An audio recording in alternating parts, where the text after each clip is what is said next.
Hi everyone, welcome back to the channel. In this tutorial, I will show you how to easily switch servers in Visit using the new server browser feature.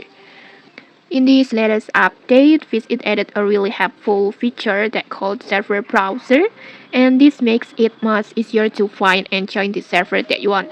First, just tap on the settings icon, this one, and then just open server browser, this one. Just tap on open. And just like that, you will see your current server that listed at the top like this one,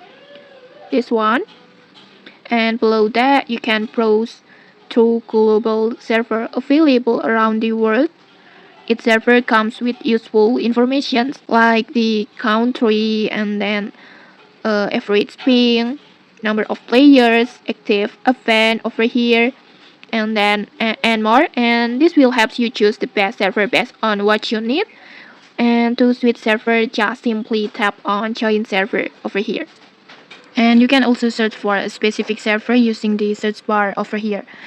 And okay, that's it. Super easy and very useful. If you found this helpful, don't forget to like, comment, and subscribe for more tutorials. Thanks for watching and see you.